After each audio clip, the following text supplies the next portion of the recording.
An estimated 10,000 people are unhoused in Oakland, California. They don't have safe ways to cook or store fresh food. Basic first aid and medical services are hard to find. There's no easy access to bathrooms or showers. We are building an alternative.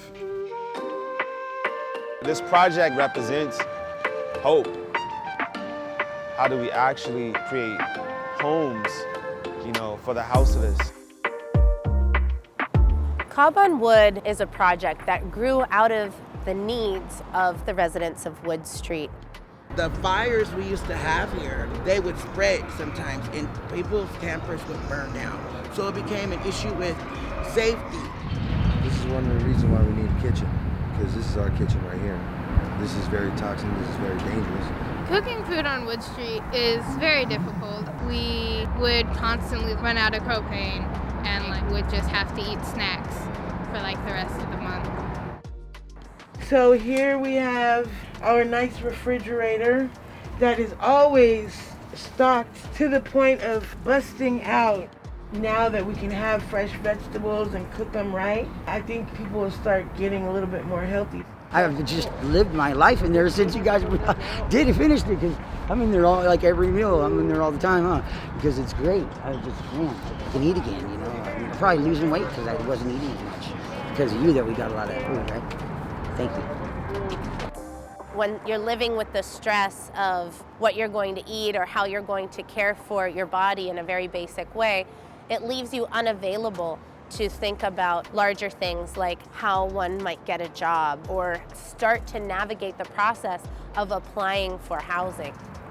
This is the new clinic, so we're brainstorming on what needs to be here. We're talking about all the various supplies that would be needed and the care that can be provided, including an AED machine, wound care, needle exchange. People out here have barriers to being able to access care in a way that feels dignified. And so it's important that there are places like this where they can be honest and not feel shut down. Today I was donating some supplies, some medical supplies. People get hurt all the time, and sometimes you can't depend on the ambulance and the fire department to get here on time. Some of us have, advanced life support training, so it helps out. The free store on the Cobb, you gotta come in. Love it. No money, all kind of items. Once again, at the Cobb, we are doing something for our people here. Books, items for your home, little this, a little that. And also we're taking donations if you have anything that hasn't been extravagant. So often, people that are unhoused are left out of the conversation, policy decisions, and in terms of their own self-determination. We were like, okay, well, how do we actually get resources back in the hands of the people, whether it be the medicine, whether it be the food, whether it be just a sense of dignity. We got a whole lot done in just a couple months. It's pretty incredible, actually, how fast these structures have gone up. We started off just building the kitchen, doing it framed with the pallets and filled with trash that was here at the encampment. What's really amazing about these structures too, they're super low cost, they're fire resilient, they're very well insulated, and they are great for community participation. This is the Cobb, the sand placed around local earth that we're using to just put right on the walls. And it's a great skill that the residents can be involved in learning how to do.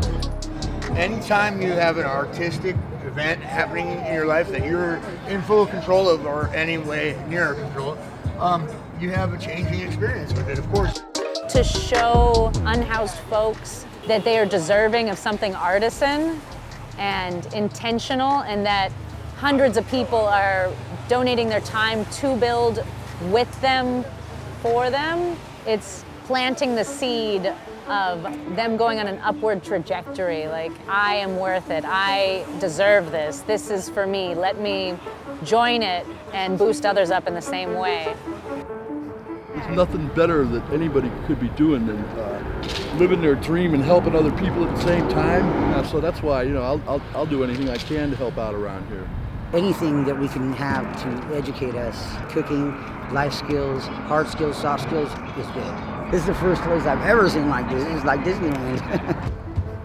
Once folks know about it, then they'll come and participate. I'm excited about learning from people too. Like somebody was telling me the other day they're going to teach me how to make mayonnaise. I can come in here in the middle of the night and make hot chocolate. You gotta have fun to have a community, otherwise nobody's gonna show up, right? We're hoping that this project will really serve as a design, as a model that can be duplicated. We're serving 150 people in one encampment with a fraction of the money that it takes government entities to do similar things, and we're doing it rapidly.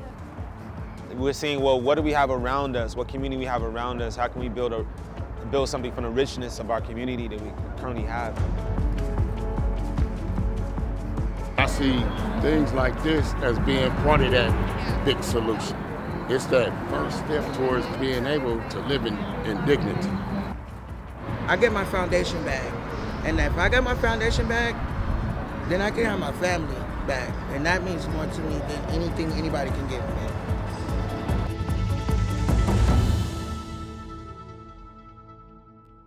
The residents of Wood Street are now under threat of eviction, and these community support structures that serve them are set to be demolished by mid-May. Help us stand up to Caltrans and convince the City of Oakland to support our efforts.